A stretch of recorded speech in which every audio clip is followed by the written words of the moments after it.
Thank you, Dr. Cullen. And I want to thank Eurocare and SHAP for organising this conference. I know a huge amount of work will have gone into pulling this together over a number of months.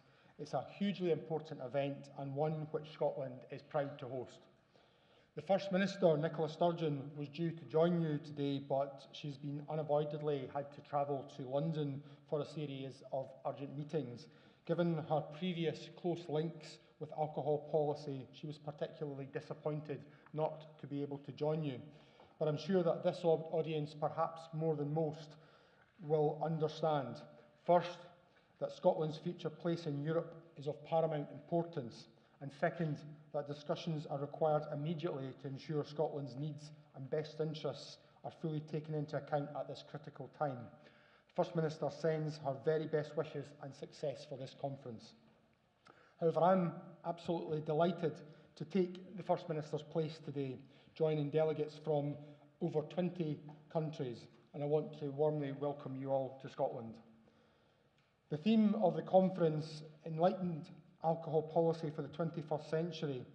So, in many ways, it's very appropriate that we are gathered here in the Royal College of Physicians. For over 300 years, this institution has been at the forefront of medical education and ideas. The driving force behind its establishment was a physician called Robert Sibbald. He wanted to recreate the kind of institutions he'd encountered while studying in Europe. He thought that by doing so, he could help Scotland become a leading modern European nation. In 1681, the college received its royal charter, and in the decades that followed, Sibbald's ambition were fully realised. This institution became renowned as a centre for medical and scientific innovation. The Royal College members, like Joseph Black, James Hutton and William Cullen, produced groundbreaking advances across a range of different fields. In doing so, they contributed to a blossoming of ideas and innovation in this country, which we now know as the Scottish Enlightenment. That Scottish tradition of sharing new ideas with the world and also learning from the examples of other countries remains hugely important. It's central to how we see ourselves as a progressive, outward-looking nation, and it's helping us to address some of the key issues and challenges facing Scotland, not just Scotland, but also other countries around the world. That's true across a range of public health issues, but alcohol policy is a particularly good example. Scotland takes a very distinctive approach to reducing the harms caused by alcohol, but it's one which has always been based on international evidence. So this afternoon, I want to talk about the key elements of our approach. I also want to set out how we intend to build on that work in the future by using the best ideas from across the globe. I'll begin by setting out the distinctive challenges we face in Scotland. This is our call for action.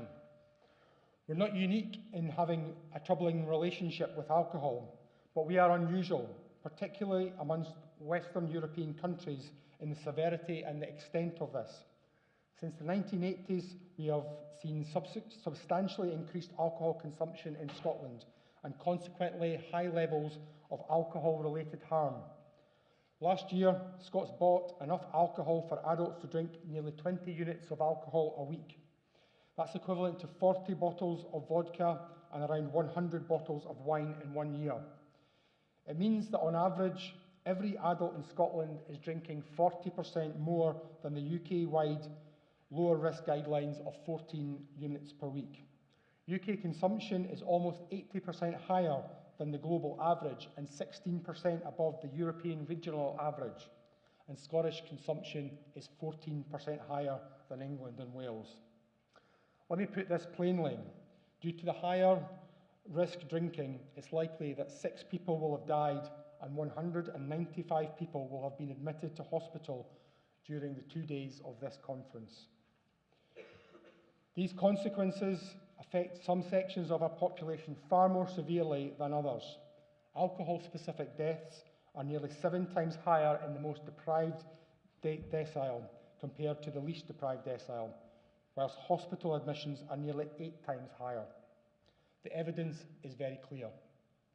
The extent and nature of alcohol consumption in Scotland damages individuals, families, businesses and communities across the country. It harms the poorest families and communities most of all. No responsible government can ignore an issue with such devastating consequences. That was the motivation behind our 2009 Framework for Action. This set out 40 proposals and has been successful in taking steps towards a healthier relationship with alcohol. We've banned irresponsible promotion of alcohol, lowered the drink driving limit and implemented our nationwide alcohol brief intervention programme. But perhaps the most significant action we've taken, and certainly the most high profile, is on minimum unit pricing. I'm proud to be part of the government which implemented minimum unit pricing in May this year. When the legislation providing for minimum unit pricing was passed in 2012, it received support from 4 of the 5 parties in the Scottish Parliament. And in 2017, following years of legal challenge, the UK Supreme Court unanimously upheld the policy. The court stated that it was a proportionate means of achieving a legitimate aim. That decision was a significant milestone for Scottish civic society, and I'm hugely grateful to organisations like Eurocare, Alcohol Focus Scotland and SHAP for helping to advocate for minimum unit pricing here in Scotland and across Europe. The legislation finally came into effect in May of this year. Prior to implementation, it was possible to buy the lower risk weekly drinking guideline amount of 14 units of alcohol for about £2.50, less than €3. Thank goodness this can't be legally sold for less than £7 now. Minimum unit pricing perfectly demonstrates our evidence-based and international approach. Evidence from beyond Scotland and over the Atlantic from Canada in this case. And I'm delighted that our new alcohol framework, which I'm publishing today, reflects that same approach. It sets out 20 key actions that we will implement to tackle higher risk drinking and associated inequalities here in Scotland.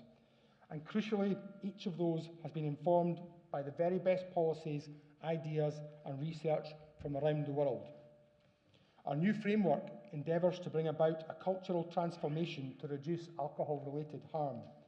In that internationalist spirit, we continue to put the 3 World Health Organization best buys, the 3 A's, affordability, availability and effectiveness, at the heart of our approach.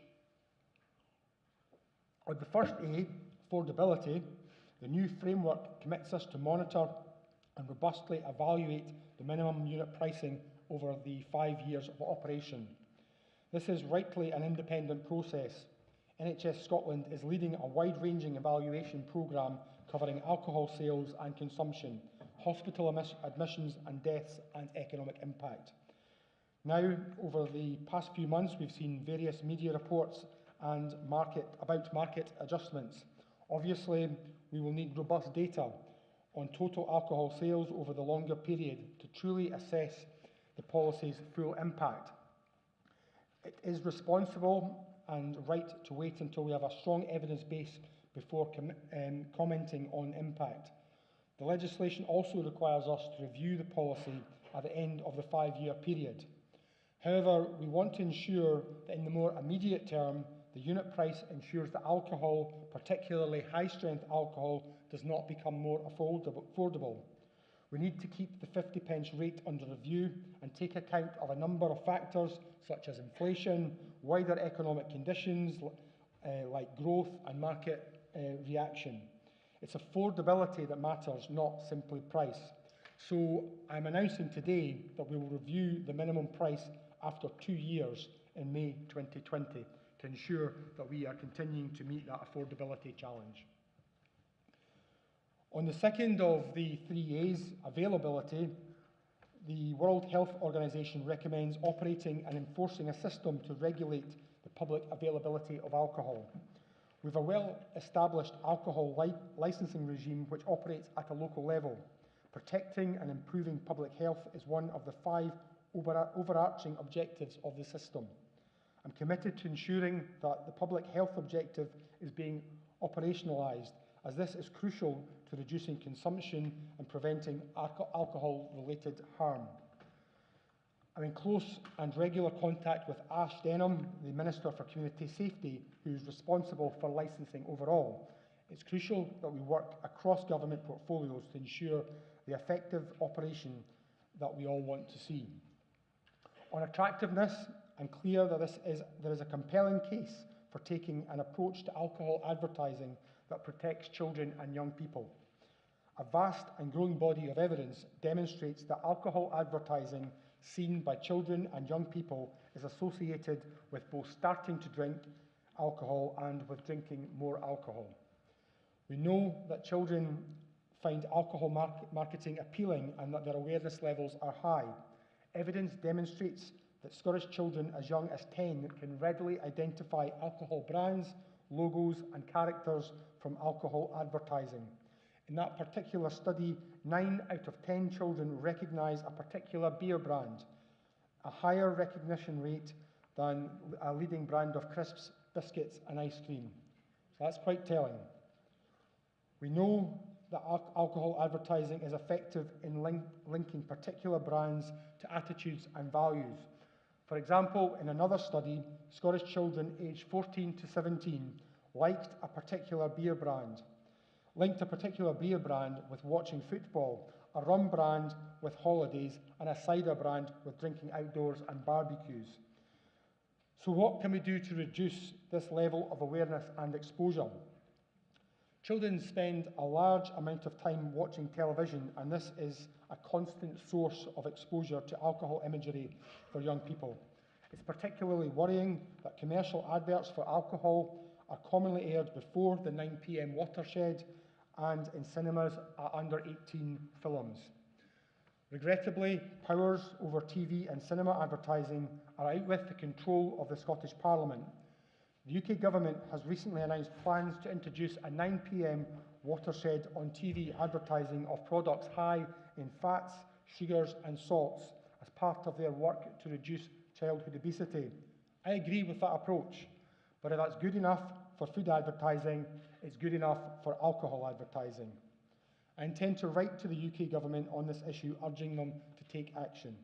And if they remain unwilling to act, I assure you that I will press for the relevant powers to be devolved to the Scottish Parliament so that we can. We do, however, have scope to take action on other forms of advertising, using the powers we hold at Holyrood. In my view, the current self-regulatory system on advertising is not as effective as it could be, because they're based on audience proportions. The UK codes still permit large numbers of citizens, children and young people to be exposed to alcohol marketing. This is particularly true in public space advertising, where exposure is entirely indiscriminate simply because children are considered to comprise less than 25% of the overall population. When children and young people travel around their neighbourhoods, villages and towns, they're exposed to alcohol adverts on billboards, bus shelters, digital screens, to name a few of the advertising channels. We recognise too that the marketing landscape has changed substantially, with increasing prevalence on the internet and the frequency on social media. Digital marketing budgets have increased rapidly as advertisers utilise new, more interactive methods, including games, prize giveaways, peer-to-peer sharing and personalised messaging. Our young people are particularly exposed to this, as they tend to spend more time online and are far more likely to be active on social media. I know that Finland and Estonia in particular have recently made bold and innovative progress in regulating digital advertising. We will look at these international approaches and consider whether digital marketing is an area where restrictions may be required and what sort of measures could be appropriate for Scotland. I also want to touch on alcohol sponsorship at events and sporting activities in particular. The Scottish women's football team is an exemplar here, having pledged against alcohol sponsorship. I applaud the team for their stance that they've taken, and will encourage other sports to diversify their sponsorship arrangements. Advertising is clearly a diverse and complex area with a variety of views and impacts to be considered.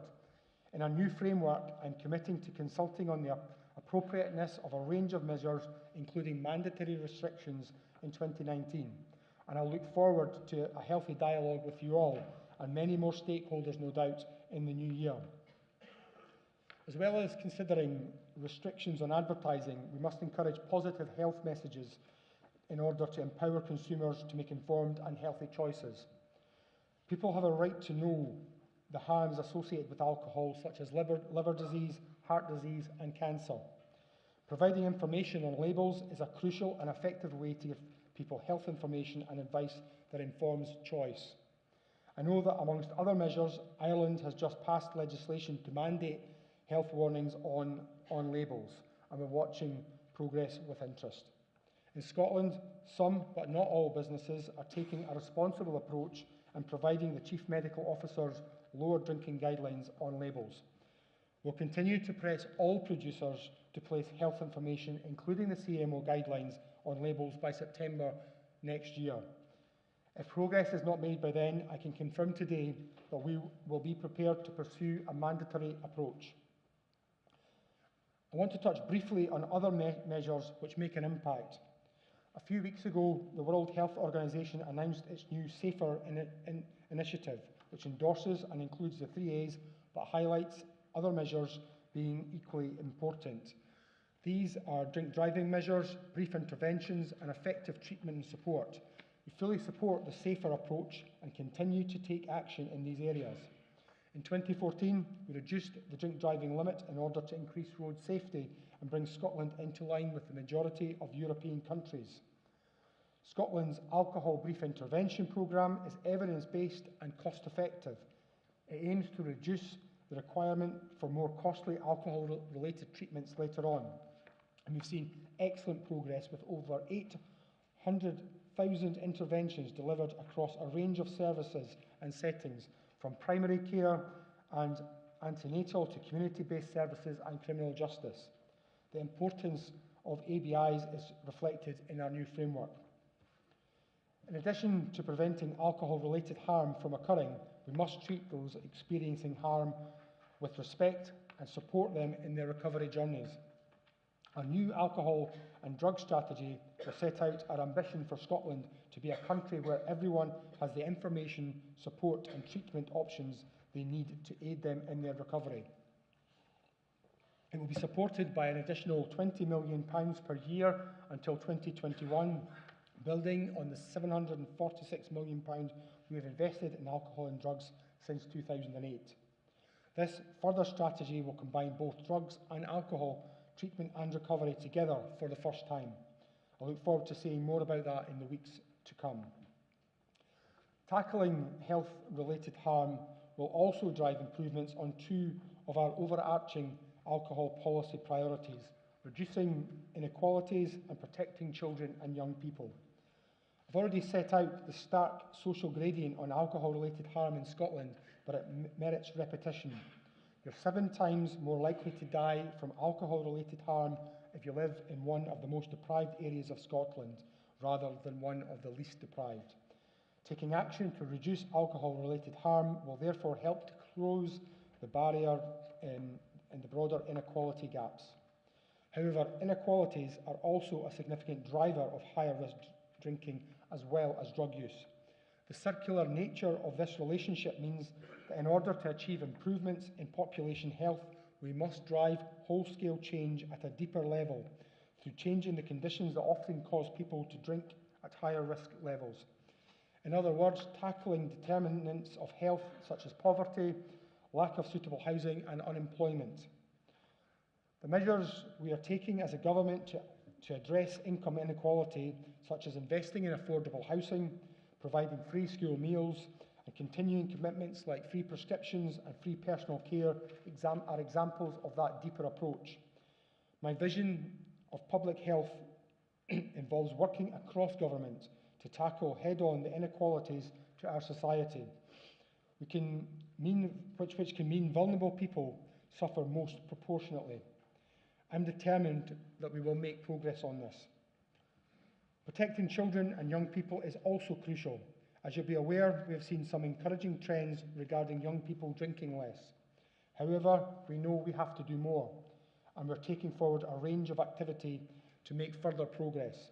As well as the approaches I've set out in restricting marketing, the framework stresses the importance of education and empowering young people to make healthy choices. Our upcoming new alcohol and drug strategy will set out a shift towards a whole family and family inclusive approach to treatment and must be developed with lived and living experience at its heart. This approach includes understanding the needs and impact not only on the person who requires support, but also on the whole family who have been affected.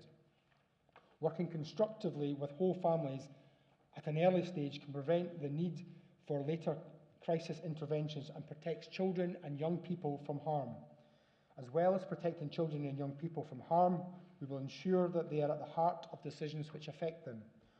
We want our young people to have the confidence and skills to influence decisions around them, effectively participating in wider civic society and shaping the future Scotland they want to live in.